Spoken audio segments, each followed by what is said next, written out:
दोस्तों ये जो आप पेपर देख रहे हैं प्री बोर्ड वाला गणित का, ये कोई आम प्रश्न नहीं है, यानी कि ये कोई आम पेपर नहीं है। ये गणित का वायरल प्री बोर्ड वाला पेपर है, यानी कि हर एक स्कूल में यही पेपर आ रहा है। अभी तक जिन लोगों ने पेपर नहीं दिया है वो तो इस पेपर को जरूर से तैयार कर लीजिए। आज मैं इसका पूरा सॉल्यूशन लेकर आया हूँ। और जिन लोगों का पेपर हो गया है कोड मिला लीजिए, जिन लोगों का पेपर हो गया वो लोग अपना आंसर मिला लीजिए आपने कितना सही किया है। और जिन लोगों का अभी पेपर नहीं हुआ उनके लिए तो ये वीडियो बिल्कुल ही खास है, क्योंकि यही पेपर हर स्कूल में, यानी कि हर 75 जिले में जितने भी हैं हर स्कूल में यही पेपर आ रहा है। सेम टू सेम पेपर मिल रहा है, इससे अलावा कोई भी नहीं आ रहा है। सबसे पहले हम चलते हैं सीधा अपने क्वेश्चन की ओर, लेकिन अभी तक अगर आपने इस वीडियो को लाइक नहीं किया तो कर दीजिए, और इस चैनल को अभी तक सब्सक्राइब नहीं किया तो कर लीजिए, क्योंकि अगले 40 दिनों के लिए आपकी बोर्ड एग्जाम तक मैं ऐसे वीडियो लाने वाला हूं जो आपकी बोर्ड पेपर में छपने वाले हैं, यानी कि ऐसे ऐसे प्रश्न लाने वाला हूं जो आपके बोर्ड एग्जाम में पूरा छप जाएंगे। आज का ही पेपर देख के जाइए, अगर आपका गणित का पेपर नहीं छपा आपके प्री बोर्ड में तो कहिएगा। तो चलते हैं हम सीधा अपने प्रश्न की ओर, ठीक है। आपके सामने सबसे पहले ये निर्देश दिए होते प्रारंभ के 15 मिनट परीक्षार्थियों को पढ़ने के लिए सभी प्रश्न करना अनिवार्य है। यानी कि इस प्रश्न पत्र में दो खंड होंगे अ और ब, यानी कि दो खंड होंगे। अ में क्या होगा 20 बहुविकल्पी होगा, और ब में क्या होगा 50 अंक के आपके लिखने वाले प्रश्न होंगे। यही सब दिया है कुल अंक, ठीक है। ये सब आप पढ़ लीजिएगा बिना टाइम वेस्ट किए। हम चलते हैं अपने क्वेश्चन की ओर। सबसे पहले आपके सामने आता है आपका पहला क्वेश्चन, ठीक है। ये क्वेश्चन को बहुत ही ध्यान से रख लीजिएगा, क्योंकि यही आपके प्री बोर्ड में बनने वाला है, क्योंकि ये वायरल प्रश्न है। यानी कि वायरल पेपर जो आज मैं लेकर आया हूँ प्री बोर्ड में आया है, यानी कि आपके भी स्कूल में प्री बोर्ड में ऐसा ही आएगा। और जिन लोगों का आ गया है वो लोग तो भैया अपना आंसर मिला लीजिए कि आपने कौन सा आंसर सही किया है। क्वेश्चन आता है आपके सामने। सबसे पहले आपको एलसीएम ज्ञात करना है, ठीक है। किस चीज का ज्ञात करना है? 2 की पावर 3 और 3 और 5 और 2 की पावर 3, इसका ज्ञात करना है। एलसीएम ज्ञात करने के लिए आपको कुछ भी नहीं करना, सीधी जितनी भी संख्याएं लिखी है आपको लिख लेना है। यहाँ पर 2 लिखा है, 3 लिखा है, 5 तो लिख दिया 2 3 5, बस कुछ भी नहीं करना है। और बाकी 2 के ऊपर देखिए यहाँ पे 3 लगा है, यहाँ पे 2 के ऊपर 3 लगा है, जो बड़ी होगी हम उसी का लिख लेंगे, ठीक है। गुड़े लगा देंगे। 3 की पावर देखिए यहाँ पर भी कुछ नहीं लगा और यहाँ पर भी कुछ नहीं लगा, तो अगर हम कुछ नहीं लगा है तो हम एक कोई सा भी लिख लेंगे गुड़े। 5 की पावर देखिए यहाँ पे 1 लगा है और यहाँ पे 5 की पावर है ही नहीं, तो हम 1 रहने देंगे, यानी कि टोटल गुणा कर लेंगे, ठीक है। 2 की पावर 3 यानी कि 8 गुड़े 3 गुड़े 5, यानी कि 8 3 के 24 और 24 बच्चे 120। हमारा राइट आंसर हो जाएगा ऑप्शन नंबर सी 120। दूसरे प्रश्न की ओर चलते हैं, जो बहुत ही इंपॉर्टेंट क्वेश्चन था और आपके बोर्ड एग्जाम में जरूर से पूछा जाएगा ऐसा। ये तो प्री बोर्ड वाला पेपर है, ठीक है। 2 दिया है माइनस करीब 3 दिया है। आपने पढ़ा होगा कि कोई भी जब अंडर रूट में आती है तो वो संख्या क्या होती है? अपरिमेय होती है, यानी कि इसका राइट आंसर क्या हो जाएगा? अपरिमेय। किसी भी संख्या का जोड़ हो यहाँ पर चाहे घटाव होगा तो वो अपरिमेय संख्या है, क्योंकि यहाँ पर आपने एक अपरिमेय संख्या देख लिया, ठीक है। तीसरे प्रश्न की ओर चलते हैं, और ये प्रश्न को आप जरूर तैयार कर लीजिएगा। अगर आपका अभी भी गणित का प्री बोर्ड वाला पेपर नहीं हुआ है तो अगर हो गया है तो आप अपना आंसर मिला लीजिए, ठीक है। 98 के अभाज्य गुणनखंड करना है, ठीक है। आप लोग ऐसे कर लेंगे और 98 को लिख देंगे। सबसे पहले 2 से काटेंगे तो यहाँ पे आ जाएगा 49, फिर 7 से काटेंगे तो यहाँ पर आ जाएगा 7, और यहाँ पे 7 से काटेंगे तो 1 आ जाएगा। कुछ नहीं करना, बस ऐसे आप कर लेंगे। 2 गुड़े 7 गुड़े 7, तो यहाँ पर देखिए 7 2 बार आया यानी कि ये हो गया, और 2 1 बार आया यानी कि ये हो गया। ऑप्शन नंबर सी राइट हो जाएगा, ठीक है। चौथे प्रश्न की ओर चलते हैं। वेरी वेरी इंपॉर्टेंट क्वेश्चन था। इसका आप लोगों को क्या याद करना है? शून्य याद करना है। शून्य के लिए आपने पढ़ा होगा क्या याद करना है? शून्यकों का योगफल। योगफल बराबर क्या होता है? अल्फा प्लस बीटा बराबर आपने पढ़ा होगा। शून्यकों का योग होता है जो माइनस बी बटे ए, माइनस बी बटे ए। तो यहाँ पर बी का मान दिया है -4, यानी कि माइनस तो ये पहले से ही रहेगा। बी का मान भी -4 दिया है, यानी कि -4 बटे ए का मान, ए का मान यहाँ पे देखिए 4 दिया है, बस रख लेंगे। ये 4 से 4 कटेगा, माइनस माइनस प्लस हो जाएगा, यानी कि प्लस का 1, प्लस का 1 देखिए कहाँ दिया है? ऑप्शन नंबर बी सही हो जाएगा, ठीक है। पांचवा क्वेश्चन देखिए। अगर आपको मेरी स्पीड कुछ ज़्यादा लग रही है तो आप स्पीड कम कर लीजिए और इस प्रश्न को आप अच्छे समझिए। अगर आपको एक बार में नहीं समझ में आ रहा है तो इस वीडियो को स्किप करके पीछे कर करके 2 बार में समझ लीजिए, ठीक है। मैं जल्दी में करा रहा हूँ क्योंकि ये प्रश्न ही वायरल हो गया ऐसे, ठीक है। पांचवा क्वेश्चन देखिए। समीकरणों 2y और 3x - 1, यहाँ पर 2 समीकरण दिया, आपको इसको हल करना है। तो हल करने के लिए कुछ नहीं, आप कोई भी विधि लगा सकते हैं, विलोपन या फिर प्रतिस्थापन। तो मैं यहाँ पर प्रतिस्थापन से कर देता हूँ, ठीक है। आपको पेपर में ये विकल्पित प्रश्न चाहे किसी भी मेथड से कर सकते हैं, सिर्फ आपको सेकेंडों में आंसर लाना होता है, तो इसलिए आप कोई भी विधि लगाइएगा जो आपको आसान होगा, ठीक है। यहाँ पर मैं प्रतिस्थापन में करता हूँ, तो y बराबर इधर जब करेंगे 2 को इधर करेंगे तो यहाँ पर आ जाएगा 3x - 1 अपान इस 2 को लिख देंगे नीचे, ये आ गया इतना। अब यही y का मान हम रखेंगे समीकरण 2 में, तो समीकरण 2 ये आप देख सकते हैं, ये 2x + 3y = 5 दिया है, तो 2x को 2x लिख देंगे, ठीक है, प्लस 3 लिख देंगे। अब y की जगह हम ये रखेंगे, ठीक है। y बराबर हमने माना है, यानी कि हमने ज्ञात किया 3x - 1 अपान 2। ऐसे करने के बाद फिर इसके बराबर किया गया है 5, तो 5 लिख लेंगे, ठीक है। इसको हल करने के लिए थोड़ी सी जगह चाहिए। यहाँ पे हो जाएगा 2x प्लस यहाँ पर 3 3 के 9, 9x - 3 अपान 2 और =5, ठीक है। अब इसका एलसीएम ले लेंगे हम लोग, तो क्या आ जाएगा एलसीएम? 2 दूना के 4x हो जाएगा और प्लस 9x - 3 बटा के 2, ठीक है, इक्वल टू 5।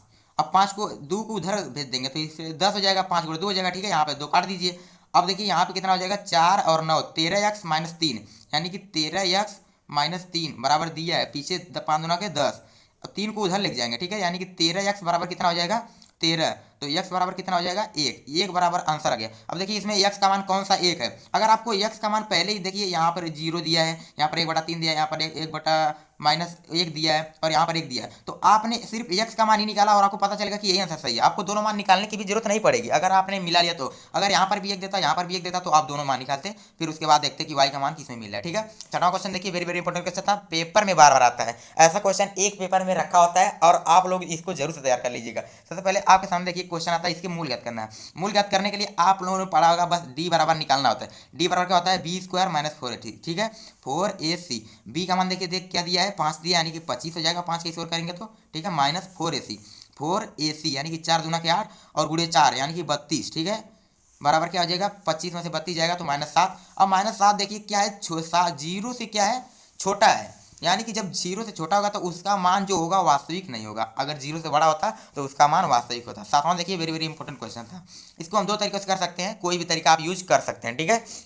सबसे पहला तरीका कि आप इसको 2 खंडों में विभाजित कर लीजिए, एक्स स्क्वायर को आप लोग लिख सकते हैं एक्स स्क्वायर और 1/9 को आप लोग लिख सकते हैं, माइनस लगा देंगे, 1/9 को आप लोग लिख सकते हैं 1/3 का होल स्क्वायर, यानी कि पूरे का स्क्वायर, ठीक है।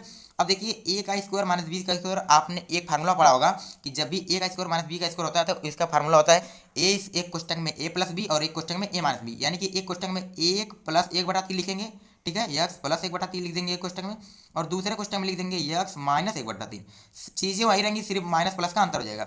अब यहाँ से जब मान निकालेंगे इसको पक्षांतर करके, ठीक है, तो x बराबर यहाँ से आ जाएगा -1/3 और यहाँ से x बराबर क्या आ जाएगा 1/3 प्लस का, कहीं को उधर जाएगा तो प्लस हो जाएगा, तो देखिए मान कहाँ मिला है, प्लस माइनस का 1/3, ऑप्शन नंबर सी सही हो जाएगा, ठीक है।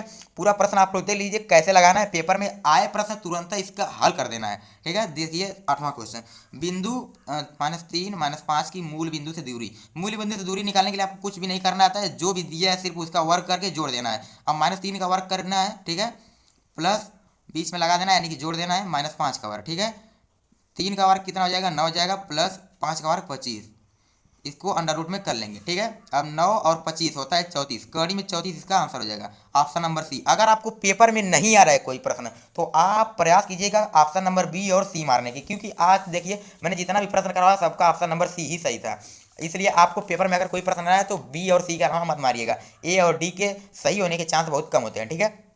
अगला क्वेश्चन देखिए, अब यहाँ पर देखिए क्या दिया है, ये कोई भी आप पढ़ लीजिए, त्रिभुज के बारे में दिया है, इसके 2 कोण दे दिए हैं और तीसरा कोण हमें ज्ञात करना है। तो हमें पता है कि त्रिभुज के तीनों कोणों का योग कितना होता है 180 अंश, तो 2 कोण दे दिया है, यानी कि 2 कोणों को जोड़कर इसमें से घटा लेंगे तो तीसरा का पता चल जाएगा, ठीक है। इनको जोड़ेंगे तो 57 और प्लस 49 जब जोड़ेंगे तो 9 7 कितना हो जाएगा 16, 16 के 6 और यहाँ पर 5 1 10 जाए, ठीक है, यानी कि अब 106 को घटाएंगे 180 में से, जब घटाएंगे तो आपका 74 आ जाएगा, option number C right answer, ठीक है। 10वां क्वेश्चन देखिए, एक बिंदु Q से एक वृत्त पर स्पर्श रेखा की लंबाई 24 सेंटीमीटर तथा बिंदु Q की वृत्त से केंद्र की दूरी 25 सेंटीमीटर है, वृत्त की त्रिज्या क्या करना है। तो वृत्त की त्रिज्या, सबसे पहले क्वेश्चन क्या दिया है, यहाँ पर कोई बिंदु है, यहाँ पर कोई वृत्त बना है, ठीक है। अब यहाँ से यहाँ तक की दूरी दिया है, वो कितना दिया है 24 सेंटीमीटर, लिख लीजिए, ठीक है। और दिया है कि वृत्त के बिंदु से दूरी, यानी कि जो केंद्र है इसकी दूरी भी दिया है 25 सेंटीमीटर, और ये पूछा है इसकी त्रिज्या, तो यहाँ से लिख लेंगे कि हम यस, ठीक है। आप लोग कुछ भी नहीं मारना है, सीधा सीधा इसका वर्ग कर देना है और इसको हटा देना है, क्योंकि यहाँ पर देखिए पाइथागोरस प्रमेय लागू हो रहा है, यानी कि कर्ण का स्क्वायर माइनस आधार का स्क्वायर इक्वल टू लंब का स्क्वायर होता है, यानी कि लंब निकालने के लिए हम क्या करेंगे, इसको कड़िम कर देंगे और 25 का वर्ग करके 24 का वर्ग घटा लेंगे, ठीक है। तो यहाँ से जब करेंगे तो आपका आंसर क्या आ जाएगा, 25 का वर्ग होता है 625 और माइनस 576 हो जाएगा 24 का वर्ग, यहाँ से करेंगे टोटल आपका आएगा 49, और 49 का जब आप कड़ी में बाहर करेंगे तो आपका आंसर हो जाएगा 7। यहाँ पर देखिए option number C, option number A right answer हो जाएगा 7, ठीक है। 10वां क्वेश्चन यानी कि 11वां क्वेश्चन देखिए, साइन 60 अंश का मान, साइन 60 अंश का मान आपको पता होगा कर्ण 3/2 होता है, इसमें मैं कुछ बता नहीं सकता क्योंकि ये सिर्फ याद करने वाली चीज़ है। अगला क्वेश्चन देखिए 12वां, साइन ए का मान दिया है 4/5, तो हमें tan ए का मान ज्ञात करना है। tan ए बराबर आपने पढ़ा होगा क्या होता है, लंब बट्टा आधार, तो इसके लिए हमें क्या चाहिए, लंब चाहिए, लंब का मान और बट्टा आधार का मान चाहिए। तो हमें तो यहाँ से देखिए साइन ए बराबर दिया है, साइन ए बराबर क्या होता है, लंब बटा कड़, यानी कि ये हो गया लंब और ये हो गया कड़, लेकिन हमें निकालना है आधार, ठीक है, हमें क्योंकि यहाँ पे आधार चाहिए, हमें लेकिन कर्ण पता है, तो हम कर्ण में से लंब को घटा लेंगे इसका वर्ग करके, तो हमें आधार पता चल जाएगा। कड़ी में करेंगे इसको 5 का वर्ग और माइनस 4 का वर्ग, ठीक है, बराबर 25 माइनस 4 का वर्ग 16, बराबर कड़ी में कितना आ जाएगा 9, और इसका मान होता है 3। यानी कि हमें पता चल गया कि आधार का मान कितना है 3, और लंब का मान हमें पहले से ही दिया था 4। तो हमें जब tan थीटा निकालना है तो हम क्या कर देंगे, लंब बट्टा आधार, यानी कि लंब का मान 4 और आधार का मान 3, ये हो जाएगा आपका राइट आंसर, 4 बट्टा के 3। इसमें कुछ करना ही नहीं, ऑप्शन नंबर सी आपका राइट हो जाएगा।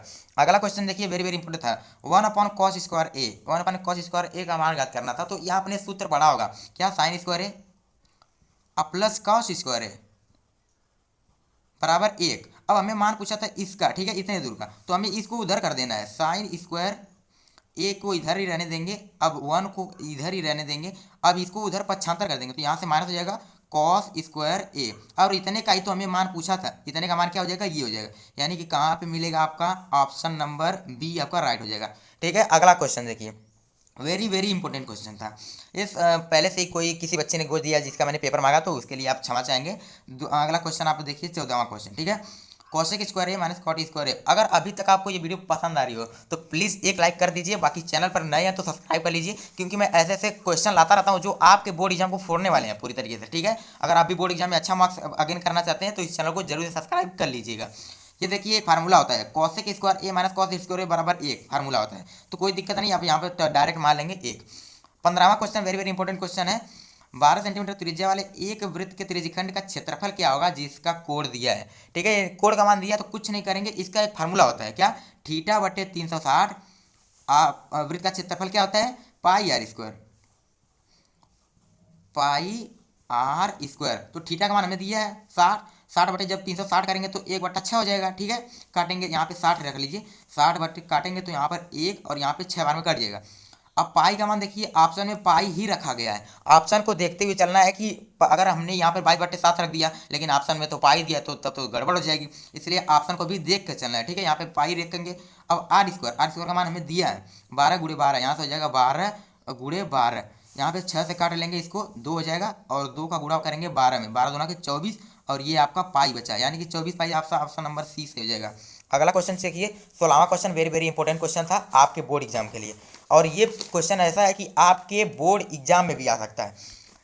यदि 5 सेंटीमीटर भुजा के दो घनों को संलग्न फलकों से मिलाकर जोड़ा जाए तो उसके बनने वाले पृष्ठीय क्षेत्रफल ज्ञात करना है। यानी कि आपको पता है एक भुजा में, एक घन में टोटल 6 भुजाएं होती हैं, यानी कि 6 भुजाओं का पृष्ठीय क्षेत्रफल जब ज्ञात करेंगे, और दूसरे एक और घन मिलाया जा रहा है, यानी कि 2 घनों को ऐसे ऐसे रखा जा रहा है। ठीक है, जब आप 2 घरों को ऐसे मिलाएंगे तो उसकी जो 2 भुजाएं होंगी आपस में सट जाएंगी, और सट जाएंगे तो उनका पृष्ठीय क्षेत्रफल नहीं निकालेंगे, यानी कि हम टोटल निकालेंगे, दोनों घरों को जब मिलाएंगे तो टोटल 10 भुजाएं ही बचेंगी ऊपर से देखने पर। तो 10 भुजाओं का हम जब पृष्ठीय क्षेत्रफल निकालेंगे तो क्या हो जाएगा, यहाँ पर 5 दिया तो 5 का वर्ग कर देंगे, और ये 10 भुजाओं का निकालना है और 5 भुजाओं का, और 5 का वर्ग कर देंगे, क्योंकि भुजा का वर्ग आपने पढ़ा होगा, भुजा का वर्ग ही होता है इसका क्षेत्रफल। ठीक है, तो 10 और गुणे 5 का वर्ग 25 हो जाएगा, इक्वल टू 250। आपका ऑप्शन नंबर कौन सा, ऑप्शन नंबर सी से हो जाएगा। ठीक है, 17वां क्वेश्चन देखिए, वेरी वेरी इंपॉर्टेंट क्वेश्चन था, बहुत ही आसान भी था, और इसके बारे में कुछ पूछेगा भी नहीं प्रायिकता से।